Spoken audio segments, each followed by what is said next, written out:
Hey guys, स्वागत है आपका मेरे चैनल पर। और आज हम यहाँ कुछ रिक्रूटमेंट की बात करने वाले हैं। ये रिक्रूटमेंट कहाँ से आ रही है? जी हाँ, ये रिक्रूटमेंट आ रही है आपकी NIMHANS, that is National Institute of the Mental Health and Neuro Science की तरफ से। आप लोगों को जैसे पता ही है कि बहुत ही सबसे टॉप नॉच लेवल का आपका ये इंस्टीट्यूट आता है जब आप न्यूरो साइंस या फिर कॉग्निटिव साइंस या कॉग्निटिव साइकोलॉजी में बात करते हैं। इसमें कुछ पोस्ट निकली हुई हैं, आइए देखिए किस किस के में कितनी पोस्ट निकली हुई हैं, क्या-क्या रेम्युनरेशन यहाँ पर आपको मिलेगा और क्या-क्या आपको रिक्वायरमेंट है। तो अगर आप हमारे चैनल पे नए हैं, सब्सक्राइब करें, बेल आइकन को ज़रूर दबाएँ ताकि फ्यूचर में जितनी भी वीडियोज़ हैं आपको नोटिफ़िकेशन मिलती रहे।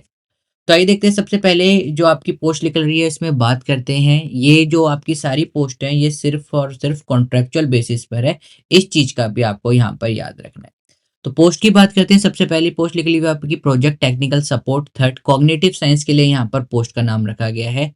2 पोस्ट हैं आपकी, इसमें माँगा क्या होगा, या तो आपके पास कॉग्निटिव साइकोलॉजी में आपकी बैचलर डिग्री होनी चाहिए यानी कि साइकोलॉजी में, या फिर आपके पास मास्टर डिग्री कर रखी हो कॉग्निटिव साइंस में, एम्फसाइज़ेस ज़्यादा दिया जाएगा। कोई यहाँ पर अगर आप देखोगे कोई भी रिलेवेंट एक्सपीरियंस आपसे नहीं माँगा गया हुआ है। की रिस्पॉन्सिबिलिटी में सिर्फ़ आपको डाटा कलेक्शन यानी कि थोड़ा बहुत रिसर्च से रिलेटेड काम आना चाहिए। उसके रिगार्डिंग यहाँ पर ये पोस्ट लिखी हुई है। मैक्सिमम एज आपकी 35 ईयर है। सैलरी आपकी 36,400 रुपीज़, काफ़ी अच्छा दे रहे हैं। बेसिक पे 28,000 प्लस 30% ऑफ द एचआरए। तो देखिए, कोई भी एक्सपीरियंस नहीं माँगा हुआ है उस बच्चों के लिए, जिन बच्चों के पास एक्सपीरियंस नहीं है, उनके लिए बहुत ही बेस्ट यहाँ पर ये वैकेंसी है। सेकंड पोस्ट की बात करते हैं, यहाँ पर रिसर्च साइंटिस्ट 1 के लिए माँगा गया हुआ है। पोस्ट एक है, यहाँ पर भी देखिए आपसे पोस्ट ग्रेजुएशन माँग रखी है, लेकिन चूँकि रिसर्च साइंटिस्ट की है तो यहाँ पर आपके 1 साल के आपका पास एक्सपीरियंस होना चाहिए। आपने साइकोलॉजी कर रखी हो, अप्लाइड साइकोलॉजी, कॉग्निटिव साइकोलॉजी या नॉर्मल साइकोलॉजी है, तो भी आप यहाँ पर अप्लाई कर सकते हैं। 1 साल का लेकिन आपके पास एक्सपीरियंस होना चाहिए। 35 ईयर मैक्सिमम एज माँगी गई है। सैलरी की अगर आप बात करेंगे 72,000, देखिए बिल्कुल डबल हो गई है, 72,800 रुपीज़। सिर्फ 1 साल का एक्सपीरियंस आपके पास होना चाहिए with master degree in the psychology. 56,000 रुपए आपकी बेसिक पे होगी और 30% ऑफ द आपको एचआरए मिलेगा, जितनी भी आपकी सैलरी होती है। 6 मंथ दोनों के लिए पीरियड रखा गया हुआ है। ऑल्थो 6 मंथ नहीं होता है, ये 10 मंथ या फिर आपका 1-1 साल भी ये चले जाते हैं। आप अच्छे काम करते हैं तो definitely they will keep on increasing your tenure, right? तो ये एक और पोस्ट थी।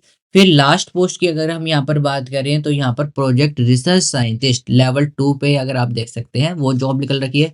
एक पोस्ट है यहाँ पर आपके पास पोस्ट ग्रेजुएशन के साथ या तो 3 साल का एक्सपीरियंस हो या फिर आपने पीएचडी कर रखी हो कॉग्निटिव साइकोलॉजी, कॉग्निटिव साइंस या फिर सोशल साइंस के अंदर। डिजायरेबल में क्वालिफिकेशन में देखिए आपके पास at least 1 original research article publish होना चाहिए, जिसे हम एचसीआई इंडेक्स भी कहते हैं जर्नल के अंदर। आपके पास रिसर्च एक्सपीरियंस हो जिस भी हम स्किल्स के अंदर यानी कि कॉग्निटिव साइंस के अंदर। आप team work, interpersonal relationship, flexibility, communication, ये सारी चीजें जो नॉर्मल होती हैं आपके पास होनी चाहिए।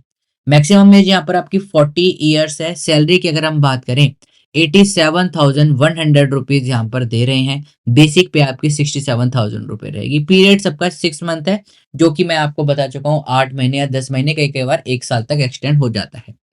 आपको करना क्या है, आपको सिर्फ और सिर्फ board room adjacent to academic section 4th floor NBRC building NIMHANS Bengaluru में जाना है। सिर्फ वॉक इन इंटरव्यू है, कोई भी आपकी फीस नहीं है, कोई भी आपका टेस्ट नहीं है।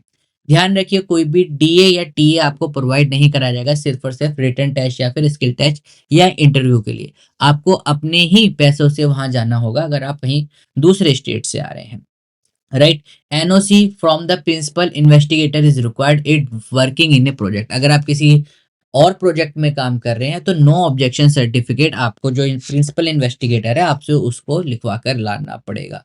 तो देखिए काफी अच्छी जॉब है। अगर आप देखिए विदाउट फ्री ऑफ कॉस्ट है, कोई आपको फीस नहीं है। एग्जाम भी मेरे हिसाब से यहाँ पर नहीं होगा, they will conduct most probably an interview, right? तो आप यहाँ पर जा सकते हैं, बहुत ही गोल्डन अपॉर्चुनिटी है। They are giving you the good amount of the remuneration, अच्छी सैलरी दे रहे हैं। सबसे बड़ी बात, अगर आप यहाँ पर काम कर लेते हैं तो जो आपका एक्सपीरियंस चाहे वो 6 महीने का क्यों ना हो, बहुत ज़्यादा काउंट होगा। तो इस वीडियो में गाइस इतना ही। आई होप आपको वीडियो पसंद आई है। वीडियो पसंद आई है तो लाइक करें, शेयर करें, सब्सक्राइब करें बिना बिल्कुल ना जाएं। We will meet in the next video. Till then keep smiling, keep getting lots of memory. This is caffeine shot. Have a great day. Thank you all of you.